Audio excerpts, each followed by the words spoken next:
El mar, tan bello como violento, formado por tempestades capaces de golpear e inundar las costas, así como engullir barcos y marineros, siendo objeto de veneración y culto a lo largo de la historia. Un elemento característico de Japón, girando en torno a las historias de yokais y monstruos, siendo además la representación de uno de sus dioses más poderosos. Soy Misterios Kev, y es momento de hablar sobre, Susanoo, el dios de la tormenta y el mar. también conocido como Takehaya Susanoo no Mikoto o Kumano Ketsumiko no Kami, es uno de los kami más poderosos de la mitología japonesa, siendo el dios de la tormenta y el mar. Un poderoso guerrero, el cual desde temprana edad siempre mostró un carácter frío y agresivo, teniendo buena habilidad en las batallas. Susanoo viene a ser la representación de la tormenta de verano. Es el hermano de Amaterasu, la diosa del sol, y Tsukuyomi, el dios de la luna. Se cuenta que Izanagi, el dios creador del archipiélago de Japón, tras haber regresado del Yomi, es decir, el inframundo, y fracasar de traer de vuelta a su amada Izanami, en su rito de purificación se limpió el rostro. De su ojo izquierdo nació Amaterasu, la diosa del sol. De su ojo derecho nació Tsukuyomi.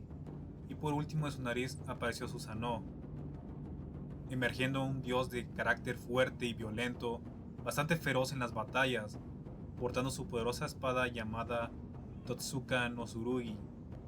Significa la espada de 10 zucas de largo. Susanoo siempre mantuvo una fuerte rivalidad con su hermana, Amaterasu. Esto se debe porque en el Nihon Shoki, Izanagi, antes de su descanso divino, repartió la tierra y el universo con sus 3 hijos. Amaterasu sería la encargada de gobernar los cielos como diosa del sol, Tsukuyomi sería dios de la luna así como de la noche, Susanoo se quedó con la tierra, el mar y el rayo. Pero este no los quiso, porque consideraba que sus hermanos tenían mejores posesiones. Por eso, aprovechando la ausencia de su padre, urdió un plan para robarle las posesiones a su hermana. A pesar que ella sospechaba, probó su sinceridad mediante un desafío. Cada uno debía crear muchos más dioses de menor rango, usando cada uno un objeto del otro. Quien tuviese la mayor cantidad ganaba. Entonces el dios del mar tomó el collar de las 5 cuencas de la fertilidad de su hermana, las masticó y escupió, haciendo surgir una nueva generación de dioses, hombres bastante fuertes y agresivos como él. Mientras que Amaterasu tomó la espada de su hermano, la cual quebró en 3 pedazos, haciendo surgir a 3 diosas tan hermosas como ella. Entonces Susanoo se jactó como el vencedor, al haber creado más dioses que ella, pero su hermana, siendo más inteligente, se declaró como la ganadora, porque su hermano utilizó su collar para hacer surgir a estos hombres. Esta derrota no hizo más que enfurecer al terrible dios del mar, decidiendo castigar a su hermana porque según él había hecho trampa. Destruyó los campos de arroz de Amaterasu, fue a su palacio destruyendo la hilandería sagrada, despellejando su caballo celestial, repartiendo sus restos por el lugar, matando a una de sus asistentes, además de defecar por todo el lugar y en las paredes. Su hermana, aterrorizada, huyó escondiéndose en una cueva llamada Ama no Iwato, la cueva de la roca celestial, lo que provocó que durante muchos siglos existiera un ocaso perpetuo en el mundo. La cueva le rogó a la diosa que volviera a su lugar en el cielo, pero ella se negaba. Sin embargo, tras esta horrible acción cometida por un dios, Susanoo fue juzgado por el Consejo de los 800 Kami y condenado por sus crímenes. Se le impuso el peor castigo que un kami podía recibir: ser expulsado del cielo, comenzando su vida errante en la tierra. Aquí no acaba, pues en otras versiones se cuenta que Susanoo le arrancaron su barba, bigotes y sus uñas, mientras que en otras se cuenta que su castigo fue volverse un mortal. Aún así, fue condenado a vagar por la isla de Japón en la provincia de Izumo, siendo expulsado del cielo. Un día se topó con una pareja de ancianos bastante tristes porque tenían a una hija que cuidaban y se lamentaban. Entonces el kami preguntó a la pareja por qué estaban tristes. El anciano respondió ser una deidad terrenal llamado Ashinatsushi y su esposa Tenatsushi. Le presentaron a su hija, una joven bastante hermosa llamada Kushinada Hime. Explicaron al joven dios que poseían 8 hijas, quienes fueron devoradas año con año como ofrenda al terrible dragón de 8 cabezas Yamata no Orochi, y su octava hija pronto sería la siguiente. Sin embargo, Susanoo les prometió matar a la bestia y devolver a sus hijas, a cambio de entregarle como esposa a Kushinada Hime, y la pareja aceptó sin quejarse. Fue entonces que Susanoo urdió un plan para matar a la feroz bestia. Ordenó a los ancianos que construyeran 8 puertas de madera, cada una debían colocar del otro lado una bañera llena con sake. Entonces Susanoo convirtió a la chica en una peineta que colocó en su chongo, para que fuera más segura de llevar en esta larga travesía. Fue entonces que al anochecer apareció Yamata no Orochi, un enorme dragón bastante repulsivo y colosal que, según las fuentes, cubría el gran espacio de entre 8 valles y 8 colinas. Su espalda estaba dentada y sus ojos tan rojos como una cereza de invierno. Cuando la bestia caminó por el valle en busca de la octava chica, cada una de las 8 cabezas entraron por las puertas, encontrando una bañera con sake. Entonces el dragón, confiado, se lo bebió.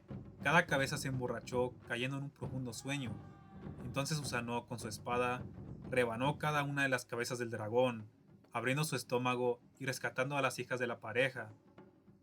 Entonces examinó la cola de la criatura, abriéndola, encontrando una bella espada llamada Kusanagi no Tsurugi, la cual utilizó como ofrenda de paz para reconciliarse con su hermana, que la aceptó y lo perdonó. Entonces Susanoo decidió irse con su esposa y vivir en un templo cercano al mar, viviendo una vida tranquila como mortal. En otra versión se cuenta que decidió irse a vivir con su esposa al Yomi, para estar cerca de su madre Izanami. En el relato de Okuninushi y la leyenda del conejo blanco, se cuenta que Okuninushi, el dios de la medicina, junto a sus 80 hermanos, iban en busca de la princesa Yakami para casarse con ella. En su travesía hacia el palacio se toparon con un conejo blanco gravemente herido, que pidió la ayuda a los 80 hermanos, pero estos, impacientes y orgullosos, les respondieron que debía bañarse en el mar, pero esto solo empeoró su situación. Entonces Okuninushi le dijo que se bañase en agua fresca de río y se revolcara en polen de cama. Esto curó al animalito. Resultó ser un dios disfrazado, que lanzó una profecía, que le aseguró que se podía casar con la princesa Yakama por su buena acción, y que sus 80 hermanos no lo harían. Los hermanos celosos mataron a Okuninushi arrojando una piedra a su cabeza. Pero el Kami Musubi, dador de la vida a las plantas, lo revivió. Sus hermanos lo volvieron a matar, y él lo resucitó varias veces. Pero luego Kami Musubi decidió esconderlo en el Yomi. Al llegar al inframundo, Okuninushi conoció a Suseri Hime, hija de Susanoo, quien quedó prendado de la belleza de la joven, pero el dios del mar, furioso, urdió un plan para matarlo. Lo invitó como huésped a su casa y en la primera noche lo dejó en una habitación con serpientes venenosas, pero Suseri le dio una capa de invisibilidad, evitando que las serpientes lo mordieran. La noche siguiente, Susanoo arrojó al joven en una habitación llena de ciempiés venenosos y avispas, pero Okuninushi sobrevivió. Entonces Susanoo dejó a Okuninushi en un campo de trigo, disparando una flecha al aire, perdiéndose entre las espigas del trigo, obligando al joven que la buscara y regresase con ella. Solo así le prometía la mano de su hija. Y el joven se internó en el campo, y al encontrarse lo bastante dentro, Susanoo disparó una flecha en llamas, prendiendo fuego al campo. Y Okuninushi, creyendo que sería su fin, encontró la ayuda de un ratón que lo ayudó, mostrándole un agujero para así esconderse del fuego, llevándole además la flecha, y logró regresar ileso con ella ante su suegro. Entonces cayó la noche. Aprovechó el joven que el dios del mar estaba dormido, ató sus cabellos a las columnas que sostenían su propia casa, huyendo con su hija. Entonces Susanoo, al escuchar el ruido, se despertó. Con un arrebato de ira, corrió, jalando y destruyendo las columnas, provocando que su casa se derrumbara sobre él. Admirado por el coraje y el valor del joven, Susanoo aceptó a su yerno como esposo, entregó su propia espada para acabar con sus 80 hermanos y gobernar sobre Izumo. Quiero dedicar y mandar un saludo a Juan José Medina Zarate, Carlos Miss, Katie Miss, Corona R, Carla Miss y Sinaí Muller. Si alguien en la audiencia quiere que lo salude en el próximo video, déjalo abajo en los comentarios. Yo soy Misterios Kev, me despido, hasta la próxima.